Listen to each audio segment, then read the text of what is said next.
भारत की आज़ादी सिर्फ अंग्रेजी हुकूमत से मुक्ति की नहीं थी। इसका मतलब था कि भारत के लोग अपने देश के फैसले खुद करें, अपने अधिकारों के साथ जिएं और लोकतंत्र में अपनी सरकार खुद चुनें। उसी को लेकर शाहिद मंजूर साहब ने 15 अगस्त पर एक भावुक शब्द कहे, या आप ये कह लीजिए कि भावुक वर्ड कह दिए, और उसी के विपरांत या उसी कुछ समय बाद बाबर चौहान साहब ने लाइव आकर 51 मिनट 57 सेकंड का एक वीडियो सोशल मीडिया पर जारी किया। उसी के रिगार्डिंग हम लोग आज बाबर चौहान साहब के साथ हैं और इनसे उसी के रिगार्डिंग कुछ बातें करेंगे और आपके सामने जल्द पेश करेंगे। बाबर साहब, आपका हमारे पॉडकास्ट में बहुत बहुत स्वागत है। थैंक यू, बहुत बहुत धन्यवाद। बाबर साहब, आप सबसे पहले अपने परिचय बता दीजिए। हमारे दर्शक जानना चाहते हैं कि बाबर साहब कहाँ हैं आजकल, क्या कर रहे हैं, सब हमारे दर्शकों को बताएं। मेरा नाम बाबर चौहान हरदोनी है। मैं आज़ाद समाज पार्टी काशीराम में किशोर विधानसभा से का प्रभारी हूँ जी। आने वाले चुनाव 2027 में प्रत्याशी हूँ। बाबर साहब, ऐसी कौन सी मजबूरी आन पड़ी थी कि आपने 51 मिनट 57 सेकंड का एक लाइव वीडियो फेसबुक पर अपलोड किया? ऐसी क्या मजबूरी आ गई थी? जरा उस वीडियो के बारे में थोड़ा सा गौरतलब फरमा दीजिए। मजबूरी क्या, एक ना मैसेज क्लियर करना था जी। 15 अगस्त का जो दिन था जी, वो इसलिए था ताकि देश में के जो हमारे पूर्वजों ने जी, जो कुर्बानियाँ दी और उस कुर्बानियों को हम बच्चों को बताते जी और उसका जश्न मनाते हैं। ठीक।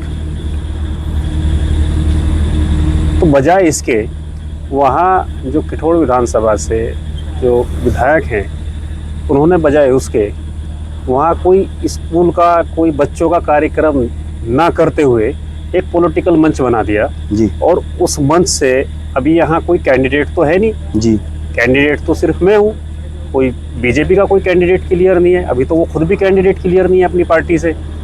अभी तो आज़ाद समाज पार्टी ने एकमात्र मुझे कैंडिडेट बनाया है और बाकी किठोर विधानसभा में कोई कैंडिडेट नहीं है। तो उन्होंने एकदम इस तरह के बयान दिए और इस तरह चेतावनी दी कि आपने सुना ही होगा। अब मैं उन शब्दों को फिर से नहीं आना चाहते। आओ, किसकी माँ ने दूध पिलाया, आओ मेरे सामने चुनाव लड़ो, मुझे हरा के दिखाओ। मेरा कहने का मतलब ये था कि चुनाव तो आपका है ही नहीं, अभी ना आपका टिकट हुआ है, पार्टी पता नहीं किसे टिकट दे, क्या क्या हालात रहे। तो मेरा बस यही था कि वो मैसेज लोगों में जाए कि कैंडिडेट हम हैं और वो हमें चैलेंज कर रहे हैं। उसमें कोई ऐसा तो था नहीं कि वो मैसेज आपके लिए था? आपने तो ऐसा लगा जैसे एक तीर आपकी तरफ नहीं आ रहा था और आपने अपनी तरफ खींच लिया। आपका तो उसमें कोई था ही नहीं इन्वॉल्वमेंट। एक बार बताइए जी, कौन लड़ रहा है चुनाव? चुनाव आप भी लड़ रहे हैं, शाहिद साहब भी। नहीं, और कौन कैंडिडेट है? अभी तो कोई कैंडिडेट ही नहीं है। संभावित हैं। आप ये देखिए, कैंडिडेट नहीं है ना अभी कोई भी। जी। अभी तो कैंडिडेट मैं हूँ और मेरी अभी घोषणा हुई है पिछले 8-10 दिन पहले, और मेरी क्षेत्र पे एक्टिविटी है। मेरा एक बहुत बड़ा जनाधार है, मेरी एक अपना मेरा समाज है जी। और उससे अलग जिसमें पार्टी से आता हूँ जी। उस पार्टी के लिए हर वर्ग खड़ा है जी। चाहे दलित हो, मुस्लिम हो, पिछड़ा हो, अति पिछड़ा हो, हर वर्ग उसके लिए खड़ा है। तो ये जो उन्होंने इस तरह के शब्दों का यूज़ किया है वो सिर्फ एक ये नहीं, वो उनकी बौखलाहट और घबराहट थी कि अब की बार यहाँ चुनाव होगा और चुनाव वो हमारे चुनाव के लड़ते हुए कोई हमारे से चुनाव से जीत नहीं पाएगा। हमारे सामने चुनाव इंशाअल्लाह ऊपर वाले ने चाहा चुनाव हम जीतेंगे। देखिए, वो तो वक्त तय करेगा कि चुनाव आप जीतेंगे, शाहिद मंजूर साहब जीतेंगे या बीजेपी का कैंडिडेट आएगा वो जीतेगा, वो तो वक्त तय करेगा। तो लेकिन आपने ना उसी एक 51 मिनट 57 सेकंड की जो वीडियो थी उसी में आपने सुनीता वर्मा जी को कहा कि वो उन्हीं की कैंडिडेट है, उन्हीं की पार्टी की कैंडिडेट थी, लेकिन आपने कहा कि उन्हें शाहिद मंजूर साहब ने हरवा दिया। ये बात कोई खप नहीं रही। इसका क्या रीज़न था? आपने कहा कि वो शाहिद मंजूर साहब ने उसको हरवाया। ये तो आप उनसे पूछ लेना, मंत्री जी से। मंत्री जी तो इसको बर्खास्त करेंगे। उन्हें पता है जी। और ये वही नहीं, पूरी पार्टी और जो लोग चुनाव लड़ते हैं, जो हारते हैं, जो जीतते हैं, वो सब जानते हैं कि ये अपने चुनाव के अलावा और जितने भी पार्टी के कैंडिडेट होते हैं, जिस पार्टी में ये हैं, उन तमाम कैंडिडेट को हराने का प्रयास करते हैं, ऐसी तिकड़म लगाते हैं ताकि वो हार जाएं, इस तरह की फील्डिंग सजाते हैं ताकि उन्हें हरा दिया जाए, चाहे वो सिवाल विधानसभा हो, चाहे वो सरधना विधानसभा हो, चाहे वो मेरठ दक्षिण विधानसभा हो, चाहे वो हसनापुर विधानसभा हो। और उसके पहले 2019 के चुनाव में जो हमारी मेरठ लोकसभा से जो कैंडिडेट थे जी हाजी याकूब कुरैशी साहब, आप उनके चुनाव में भी इन्होंने वही किया था जो 2024 के लोकसभा के चुनाव में किया सुनीता वर्मा जी के में। उस वीडियो में या उन्होंने जो वो बयान जारी किया उसमें उन्होंने कहा कि मैं भू माफिया या मिल्क माफिया जो भी जिसकी माने दूध पिलाओ मैदान में आ जाओ, लेकिन आपने ये अपने ऊपर कैसे ले लिया? रीज़न ये जानने की कोशिश करेंगे कि वो भू माफिया को कह रहे हैं या मिल्क माफिया को कह रहे हैं, बट आप तो भू माफिया भी नहीं है, मिल्क माफिया भी नहीं है, फिर आपको ये ऑडियो क्यों जारी करनी पड़ी, ये वीडियो क्यों जारी करनी पड़ी? बस इस सवाल का जवाब जानने की कोशिश कर रहा हूँ मैं आपसे। स्कूल का कार्यक्रम था जी, बड़ा अच्छा होता, वो स्कूल के कार्यक्रम में बच्चों को आगे बढ़ने के टैग देते, उन्हें ये बताते कि आपको आगे भविष्य है आपका, ये करते। वहाँ चुनाव की बात क्या आ गई? चुनाव में तो कैंडिडेट मैं हूँ ना जी। अभी जो वो जिसे भी कह रहे हैं, इसका मतलब कैंडिडेट तो सिर्फ मैं हूँ अभी किठौड़ विधानसभा है, बाकी तो कोई कैंडिडेट है नहीं। अगर कोई और प्रत्याशी होता तो कोई बात ही नहीं थी, सिर्फ मैं कैंडिडेट हूँ। और वो जो अगर आज दूध की बात कर रहे हैं, दूध माफिया कोई है नहीं। मुझे ऐसा लगता है दूध के लिए जो बोल रहे हो, मेरे समाज के काफ़ी लोग जी, जैसे कि मेरा गांव और आसपास के दूध का अच्छा कारोबार करते हैं, मेहनत से, मजदूरी से दिन भर मेहनत करते हैं, रात को जागते हैं। तो मुझे ये लगता है जो उनका अपना नेचर है जी, जो आज तक उन्होंने पिछले 20 सालों में किया है, वो अपनी इस बात से एक बंदर घुड़की देना चाह रहे थे उन मेरे समाज के उन लोगों को कि दूध के माफिया इस तरह की। लेकिन अब वो ये चीज़ें सब उल्टी पड़ रही हैं, कोई डरने वाला नहीं है इन बातों से। रही बात ज़मीन की, ज़मीन का माफिया वो हैं जिनसे पिछले साल जी, उसी स्कूल के पास 30 बीघे ज़मीन सिंचाई विभाग ने कब्जा मुक्त कराई थी। जिस स्कूल में उन्होंने भाषण दिया, हाँ, वहीं मंत्री जी से ही कब्जा मुक्त कराई थी। आप रिकॉर्ड उठाओ, और मेरे इसमें इस मोबाइल में नहीं है, लेकिन आप रिकॉर्ड उठाओ, पिछले साल जी 30 बीघे 28 बीघे ज़मीन इन्हीं से कब्जा मुक्त कराई। भू माफिया वो होते हैं, भू माफिया वो होते हैं जिनके अलग अलग लोगों के साथ अवैध कॉलोनियों में पार्टनरशिप होती है। पर जो ना समाज का जिक्र करा, समाज का, और आपकी जो वीडियो थी उसमें भी लगभग आपने ना राजपूत समाज का 15 बार जिक्र करा। तो क्या इससे ये फीलिंग्स नहीं आ रही कि आप राजपूत को इकट्ठा करना चाह रहे हो? ये बार बार राजपूत का जिक्र करना ये समझ में नहीं आ रहा। देखो, मैं किसी दूसरे समाज को तो इससे अपमानित नहीं कर रहा जी। मैं तो ये मेरे लिए गर्व की बात है कि मैं राजपूत समाज में पैदा हुआ हूँ, लेकिन मेरा इसका मतलब ये भी नहीं है कि मैं किसी दूसरे समाज कहीं ऐसा तो नहीं कि इस सीट पर राजपूत की वोट ज्यादा है, आप उसको एकत्रित करने की कोशिश कर रहे हो? मैं दूसरे समाज को किसी को ना तो अपने से छोटा मान रहा, सब बराबर है। लेकिन मैं जिस समाज में पैदा हुआ हूँ, जिस समाज से मैं आता हूँ, कम से कम मुझे उसकी तो बात करनी ही पड़ेगी और करनी चाहिए। अच्छा, अब फ्यूचर में अगर आप विधायक बने तो आप शिक्षा के लिए क्या करेंगे? क्योंकि अब भी जानो ये सीजेपी पार्टी है, कांग्रेस जनता पार्टी, इसने पूरा का पूरा मैटर जो है पढ़ाई को लेकर उठा रखा है। और जैन जी भी यही चाह रहे हैं, जनरेशन जेड की, हम लोग पढ़ाई पर सबसे ज़्यादा फोकस करें। तो आपकी क्या रणनीति रहेगी पढ़ाई के लिए? सबसे पहले जो हमारा क्षेत्र पछड़ा है जी, खासकर एजुकेशन में और रोजगार में जी, इस उत्तर प्रदेश का में 403 विधानसभा सीटें हैं जी, अगर आप देखा जाए तो सबसे ज़्यादा पछड़ा हुआ हमारा किठौड़ विधानसभा क्षेत्र है। अगर हमें मौका मिलता है जी, तो जो हमारे बड़े गांव हैं और उनसे लगे हुए छोटे गांव हैं, तो बड़े गांवों को सेंटर मानते हुए हम उन सब में इंटर हाई स्कूल की प्रयास करेंगे कि उनमें हाई स्कूल और इंटर कॉलेज हमारे प्रयासों से आ जाए। क्योंकि हमारे क्षेत्र में कोई भी बड़ा गांव ऐसा नहीं है जिनमें सरकारी हाई स्कूल हो या इंटर कॉलेज हो। मैं अपने गांव से शुरू करता हूं। मेरा गांव है, मुझे ऐसा लगता है बराबर में मेरे इंचोली गांव है, जी वहाँ कोई ना इंटर कॉलेज है ना डिग्री कॉलेज है सरकारी। उसके बराबर में औरंगाबाद है, उसके बराबर में ज्ञानपुर है, उसके बराबर में पचपेड़ा, जई, नंगला, इतना बड़ा सेंटर है, वहाँ डिग्री कॉलेज होना बहुत ज़रूरी था। पूरे रोड पे ज़रूरत है उस पर। और उसके आगे फिर मेदपुर है, उसके आगे गोकुलपुर है, उसके आगे कमालपुर है, बड्ढा है, मुडाली है, अजराड़ा है, आपका राधना है, आपका किठौड़ कस्बा है, उसमें भी कोई डिग्री कॉलेज नहीं है, आपका शाहजहाँपुर है, उसमें कोई डिग्री कॉलेज नहीं है, कीनानगर है, उसमें कोई डिग्री कॉलेज नहीं है, या इंटर कॉलेज। मेरा कहने का मतलब ये है, इतना क्षेत्र पछड़ा है पिछले 20-25 सालों में कि सबसे पछड़ा हुआ क्षेत्र अगर कोई है तो वो मेरा क्षेत्र है। और उस क्षेत्र को दुनिया की रफ्तार के साथ हम लाने का काम करेंगे। अगर आप जीतते हैं तो सबसे ज़्यादा पढ़ाई पर आप ये कि इंटर कॉलेज ला के देंगे अपने क्षेत्र के अपने लिए। क्षेत्र में हर संभव वो प्रयास किया जाएगा जो हमारे क्षेत्र डिग्री का कॉलेज को लेके बच्चा, भी। नौजवान, उसे बाहर और दूर ना जाना पड़े। जो इतने लंबे समय तक इन्होंने ये कष्ट झेला है, जी उस कष्ट से निकल के इन्हें अच्छी एजुकेशन, अच्छी पढ़ाई अपने गांव में, अपने बराबर वाले गांव में, अपने क्षेत्र में मिले, ताकि गरीब, कमज़ोर और कोई मजबूर होना ना पड़े बाहर पढ़ाई के लिए भेजने के लिए। बाबर साहब, मैंने एक आपकी वीडियो अभी अपने अकाउंट पे अपलोड की थी। उसमें मैंने कहा था कि अगर किसी ने कोई सवाल पूछना है तो मुझे आप कमेंट में करें। तो एक बंदे का वहाँ पे सवाल आया, उसने कहा कि बाबर साहब से पूछना कि क्या अब वो इस पार्टी को छोड़ के किसी और पार्टी को तो ज्वाइन नहीं करेंगे? कभी आप सपा में, कभी बसपा में, अभी एसपी में, क्या फ्यूचर में आप बीजेपी में तो नहीं चले जाएंगे? मैं 20 साल सपा में रहा हूँ जी, लंबे समय तक। और क्या मजबूरी आन पड़ी, आपने सपा छोड़ दी? से विधायक हैं जी वो भी सपा कांग्रेस छोड़ कर आए थे, जी ठीक है। और 2002 में मैंने उन्हें चुनाव लड़ाया, 2007 में और 2009 में। जी 2010 से कुछ मतभेद हुए तो हम उनके साथ नहीं थे, हम समाजवादी पार्टी में थे।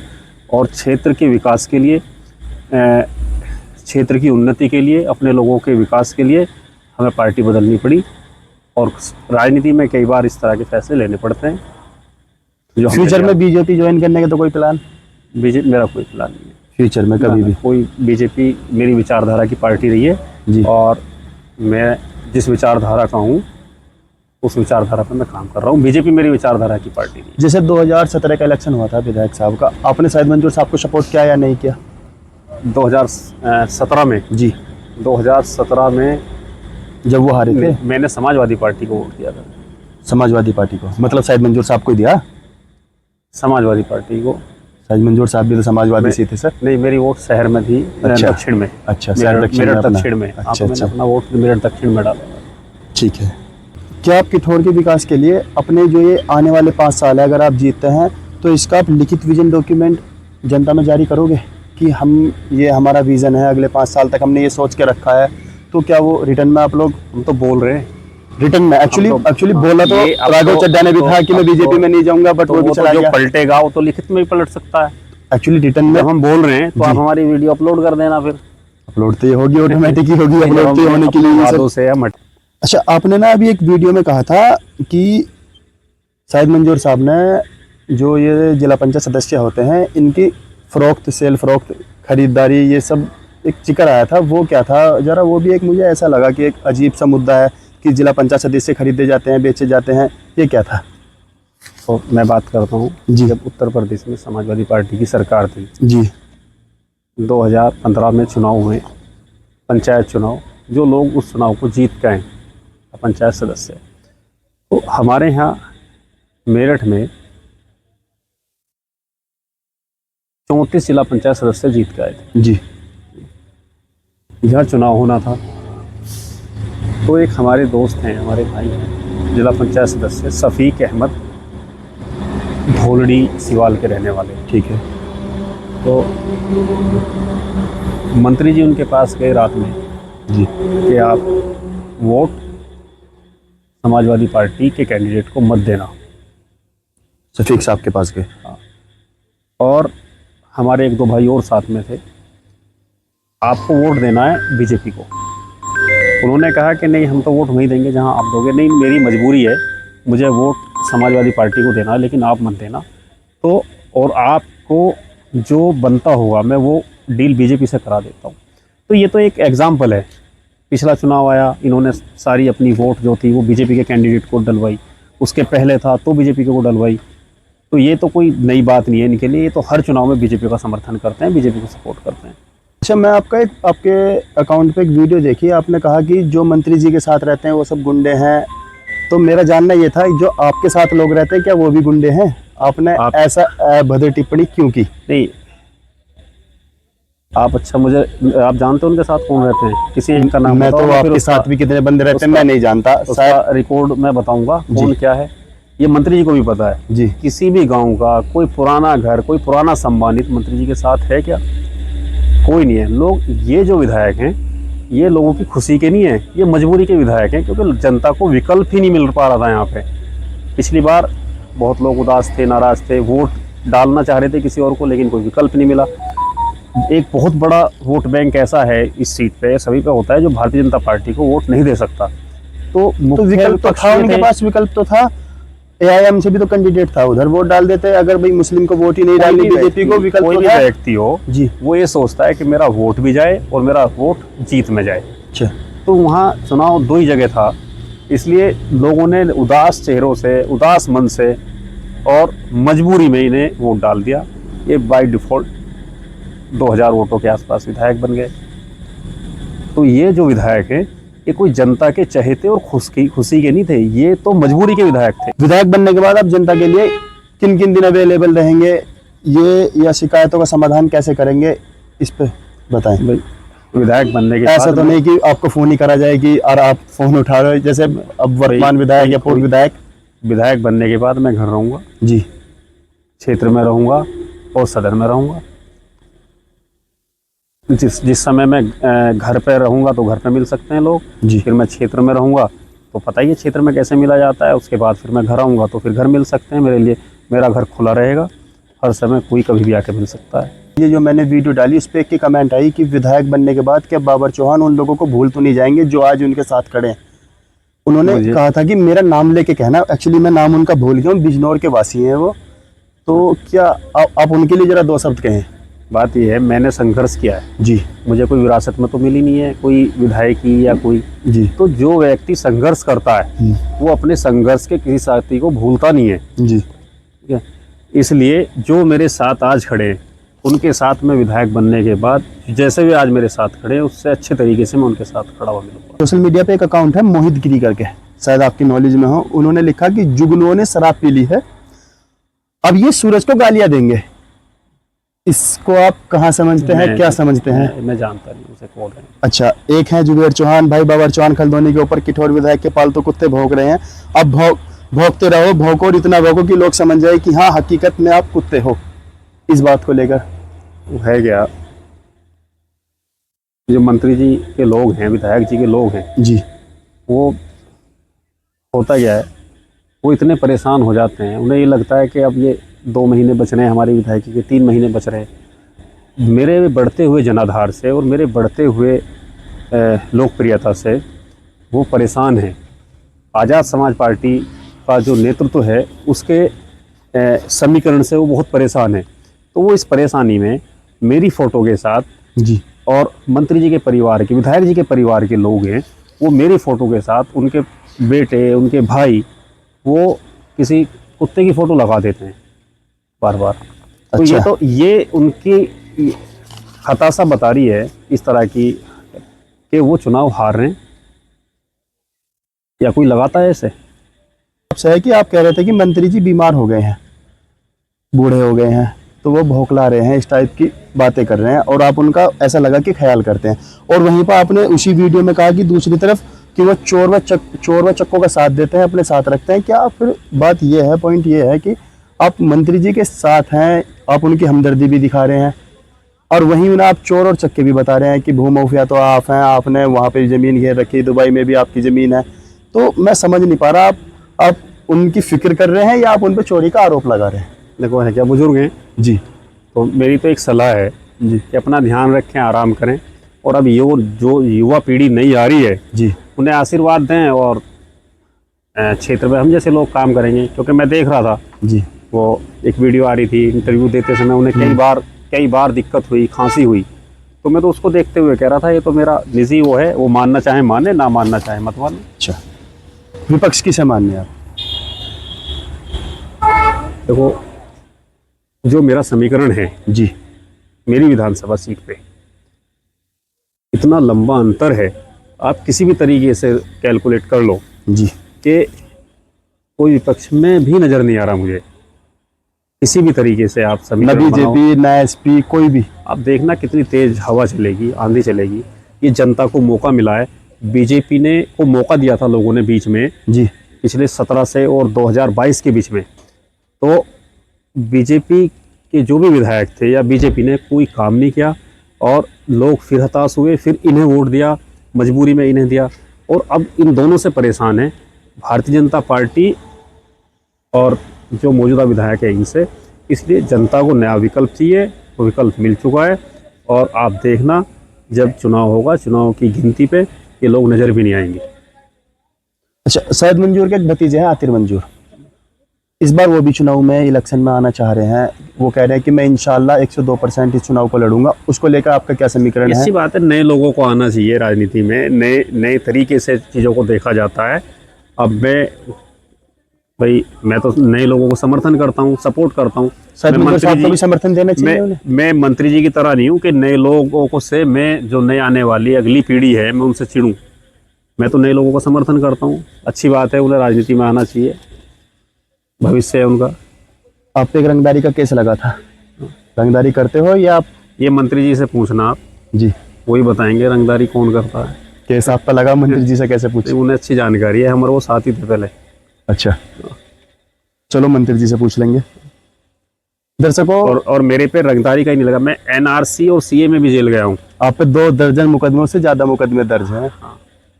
ठीक है, पर एक्चुअली रंगदारी का जो थोड़ा सा हाईलाइट केस है आपका। मैं देखो छात्र नेता हूँ जी, मैं संघर्ष से निकल के आया हूँ, मैंने सड़कों पे संघर्ष किया है, मैंने लाठी डंडे खाए हैं, तो मैंने मुकदमे भी झेले हैं और मैंने जेल भी गया हूँ मैं।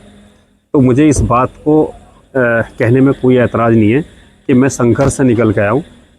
मेरे पे किसी की विरासत नहीं है कि मैं उस विरासत को आगे बढ़ा रहा हूँ। जो लोग संघर्ष से निकल के आते हैं, मुकदमे तो उनके लिए आम बात है, जेल जाना उनके लिए आम बात है। तो मैं इस चीज़ से ना घबरा रहा हूँ, ना मुझे इससे गिल्टी फील हो रही है। जिन लोगों ने मुझ पर फर्जी मुकदमा लगवाया होगा, शर्म उन्हें आनी चाहिए। दर्शकों, हमारे साथ थे बाबर चौहान साहब। हमने इनसे आपके सवाल, अपने सवाल सब रखे हैं, सबके जवाब जानने की कोशिश की है और हम इन जवाबों को जल्दी आपके सामने साझा करेंगे। देखते रहिए हमारा podcast with Sanobar. Thank you, subscribe कर लीजिएगा। थैंक यू बाबर साहब।